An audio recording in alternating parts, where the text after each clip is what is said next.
तो दोस्तों क्वेश्चन है हमारा कि दिए गए एक नियमित बहुभुज में 65 विकर्ण हैं, तो इसके आंतरिक कोण का योग इन ऑप्शनों में से है, उसको ज्ञात करना है। ठीक है, तो सबसे पहले दोस्तों यहाँ पर हमें भुजा की संख्या ज्ञात करनी पड़ेगी कि बहुभुज कितनी भुजाओं वाला है। ठीक है, बहुभुज वो होता है दोस्तों जिसमें 3 से अधिक भुजाएं होती हैं। 3 भुजाएं तो त्रिभुज की हो गई, 4 भुजाएं चतुर्भुज।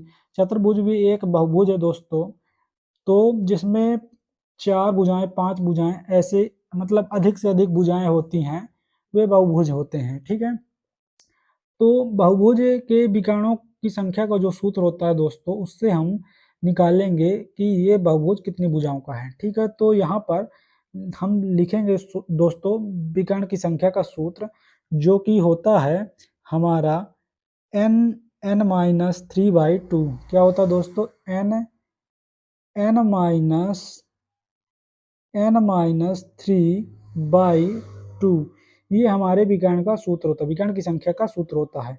यहाँ पर n हो जाएगा दोस्तों हमारा, n कितना हो जाएगा?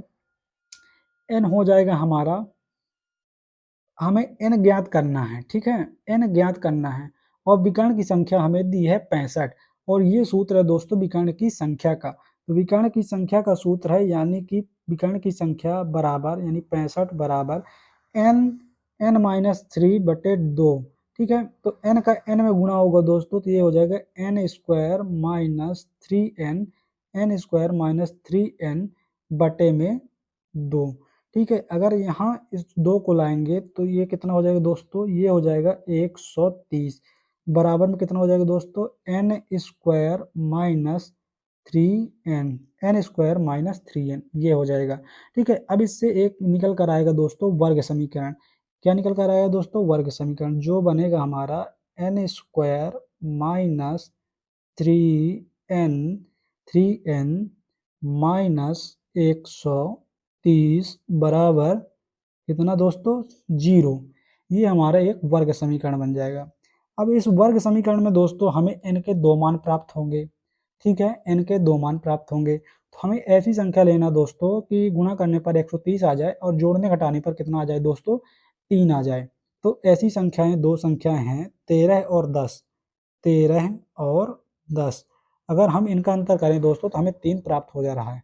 ठीक है, लेकिन हमें यहाँ माइनस चाहिए दोस्तों, यहाँ पर माइनस चाहिए, माइनस का 3 चाहिए। तो माइनस के 3 हमें कब प्राप्त होगा दोस्तों? जब बड़ी संख्या माइनस की होगी, तो ये होगी माइनस की, और 10 होगा जो होगा वो प्लस का होगा।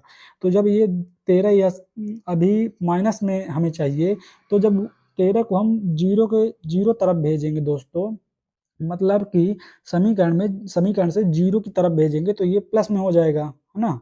तो ये n का मान 13 हमें प्लस में प्राप्त होगा, और हमें प्लस मान ही लेना है, n का प्लस मान ही लेना है। तो यहाँ से हमें क्या प्राप्त हो जाएगा दोस्तों? हमें प्राप्त हो जाएगा दोस्तों कि बहुभुज जो है हमारा, बहुभुज में जो भुजाओं की संख्या है दोस्तों, वो कितनी है? 13 है। बहुभुज के भुजाओं की संख्या कितनी है दोस्तों? 13 है।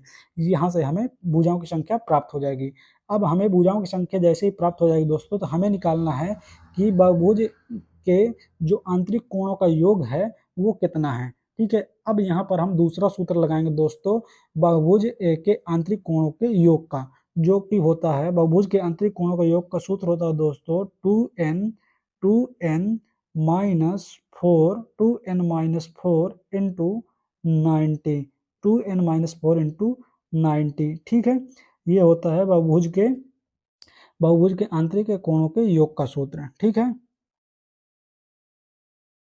तो इस सूत्र से दोस्तों आप लगा पाएंगे इस क्वेश्चन को। तो यहाँ लिखेंगे 2n-4 इंटू 90। ठीक है, तो अब यहाँ मान रखना शुरू करते हैं और क्वेश्चन को सॉल्व करते हैं। 2n यानी कि 13 गुणे 2 यानी कि 26, और 26 में से 4 घटेंगे, कितना हो जाएगा दोस्तों? 22, यानी कि 22, और ये गुणे में है 90। ठीक है, जब हम इसको गुणा करेंगे दोस्तों, तो ये हो जाएगा 22 नमा होता है 189, 189, और ये एक हो जाएगा 0। ठीक है, 22 नमा दोस्तों, सॉरी, 22 नमा होता है 198, कितना हो दोस्तों? 198 होता है, और ये एक 0। तो ऑप्शन नंबर सी दोस्तों हमारा इस क्वेश्चन का आंसर आ जाएगा। ठीक है, तो मैं आपको बोला था कि आपको एक जो हमारे सूत्र हैं उसकी एक शीट दूंगा, तो उसकी शीट इसमें मैं लगा देता हूँ। आप इस जो सॉल्व है ये इस क्वेश्चन का, इसको स्क्रीनशॉट ले लीजिए दोस्तों। इसी पेज में मैं आपका जो फॉर्मूला की शीट है उसको लगा देता हूँ। ठीक है, तो स्क्रीनशॉट ले लीजिए। आशा करता हूँ दोस्तों ये क्वेश्चन का जो सॉल्व है वो समझ में आया होगा। ठीक है, अगर समझ में आया हो तो चैनल को सब्सक्राइब करना ना भूलें दोस्तों। ठीक है, तो मैं यहाँ पर फॉर्मूले की शीट लगाए दे रहा हूँ। ठीक है,